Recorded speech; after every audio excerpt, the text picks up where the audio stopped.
اگر یہ حق چند ٹرمز اینڈ کنڈیشنز کے ساتھ آئین میں دیا گیا ہے، یہ حق بغیر انکنڈیشنل نہیں ہے، تو اس حق کو جو بھی استعمال کرے گا احتجاج کے، وہ چند ٹرمز اینڈ کنڈیشن کے تحت استعمال کرے گا۔ ٹی ایل پی کا احتجاج اور جتھا جن کا ماضی گواہ ہے کہ انہوں نے احتجاج میں بھی جتھے لیا کر سیکورٹی فورسز پر، سول اور قومی املاک پر نہ صرف حملے کیے بلکہ ان حملوں میں بہت سارے لوگ اپنی جان سے گئے، سیکورٹی فورسز کے لوگ شہید ہوئے، اور پاکستان کے امیج کے ساتھ ساتھ لوگوں کے ذاتی املاک کو نقصان پہنچتا رہا۔ تو جتھوں کی سیاست اور جتھوں سے اپنے مطالبات منوانا یا اپنے مقاصد حاصل کرنے کی اب پاکستان میں کوئی گنجائش نہیں ہے۔ یہ احتجاج فلسطین اور غزہ کے نام پہ کیا جا رہا ہے۔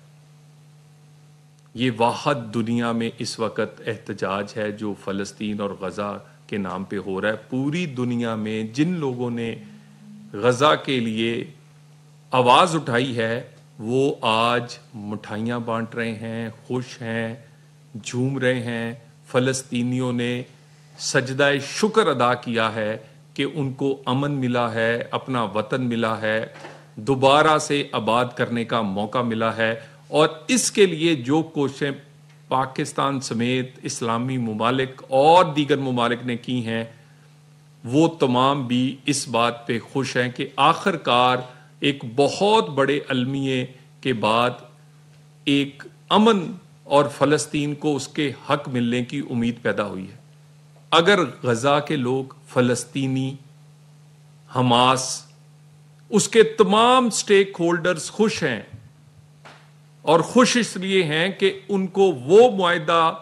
انہوں نے کیا ہے جس سے نہ صرف فلسطین اور غزہ کے لوگوں کو حق ملا ہے، بلکہ ایک دفعہ پھر جو جارے تھا، جو ظلم کر رہا تھا، اس کو پسپا ہونا پڑا ہے اسرائیل کو، اس وجہ سے کہ پوری دنیا میں آواز گونجی ہے، اور پاکستان ان ممالک میں، اور وزیر اعظم پاکستان ان میں سے ایک ہیں کہ جب کوئی نہیں بولتا تھا تو پاکستان اور وزیر اعظم پاکستان بولتے تھے۔ پاکستان کی ریاست کی سٹیٹڈ پالیسی ہے قائد اعظم سے لے کر اب تک، اسی پالیسی پر عمل کرتے ہوئے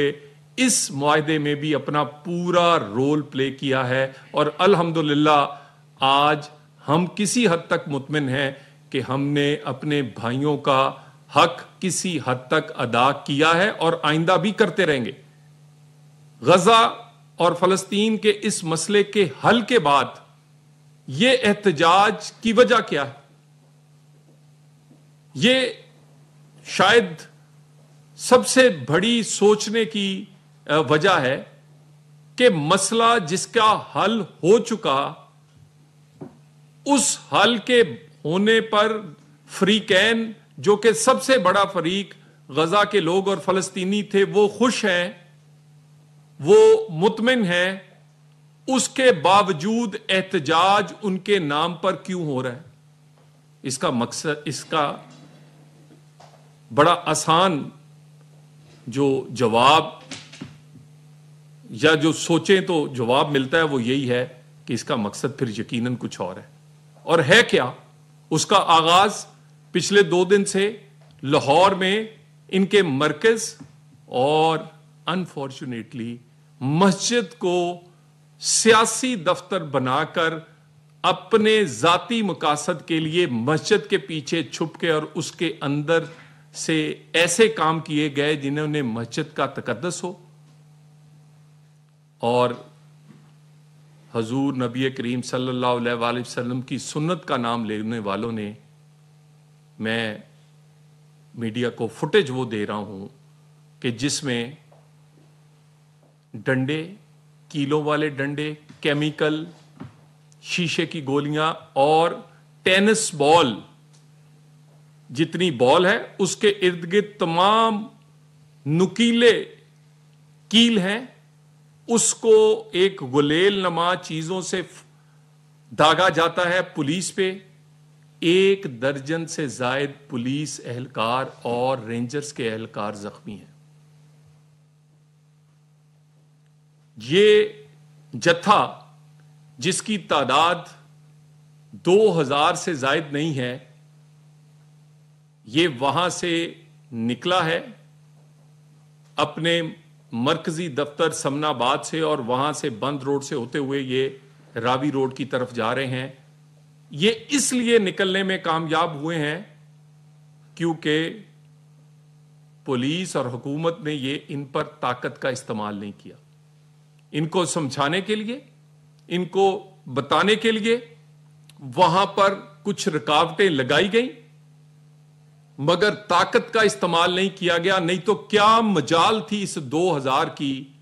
کہ یہ پاکستان کی سیکورٹی فورسز خصوصاً لاہور پولیس اگر روکنا چاہتی تو یہ رک نہ پاتے. لیکن پھر وہی راستہ اپنانا پڑتا جو مظاہرین کر رہے ہیں. لوگوں کو تو ویڈیوز دکھائی جا رہی ہیں لبیک یا رسول اللہ کا نعرہ لگانے والے، لیکن وہ ویڈیوز ہم آپ کو دیں گے کہ اس کے پیچھے چھپ کے کیلوں والے ڈنڈے، ربڑ اور شیشے کی گولیاں اور ٹینس بال کے کیل لگی ہوئی ٹینس بال جتنی بڑی گولے جو ہیں وہ پولیس پر داغے گئے ہیں، جس سے 1 درجن پولیس اور رینجرز اہلکار زخمی ہوئے ہیں. جتنی پولیس وہاں پر اور باقی لا انفورسمنٹ ڈپیوٹڈ ہے، ان کے سوائے اینٹی رائٹ کے سامان کے کوئی ہتھیار نہیں ہے. ایون وہاں جو D I G us operation یا اس کی نگرانی کر رہے ہیں، ان کے اپنے گن مینوں کے پاس بھی کوئی ایسا ہتھیار نہیں تھا. پرسوں کل یہ جو 1 رات پہلے گزری ہے، جب انہوں نے شور مچایا ہمارے لوگ زخمی ہوئے ہیں، اس وقت بھی انہوں نے ہوائی فائرنگ سمیت فائرنگ کی ہے. اس کی بھی فوٹیج اور سی سی ٹی وی کیمراز کی موجود ہے، اور اس کے ساتھ جو سیف سٹی ہے اس کے کیمرے پہلے توڑے ہیں، اس کے توڑنے کی فوٹیج بھی ہے. بھئی اگر آپ کے ہاتھوں میں کیل نہیں، ڈنڈے نہیں، بندوقیں نہیں، آپ پرامن ہیں، اینٹیں نہیں، تو پھر آپ نے سیف سٹی کے کیمرے کیوں توڑے؟ تاکہ حملہ کرتے ہوئے پتہ نہ چلے. اور اس کے بعد کہا گیا کہ لوگوں کی ہلاکت ہوئی ہے. ہلاکت ہو تو ڈیڈ باڈی ہوتی ہے، لوہے کین ہوتے ہیں. یہ سب کچھ لوگوں کو بھڑکانے کے لیے، اور اگر کچھ ہوا ہے تو فائرنگ، تشدد کا استعمال وہ آپ کی طرف سے اور ٹی ایل پی کی طرف سے ہوا ہے. اس کے بے شمار شواہد اکٹھے کر لیے گئے ہیں. ابھی بھی کوشش کی جا رہی ہے کہ طاقت کے منیمم استعمال یا بغیر طاقت کے استعمال کیے گئے چند 100 ورگلائے گئے نوجوانوں کو اور دوسرے لوگوں کو وہاں روکا جائے، اور روک لیا جائے گا.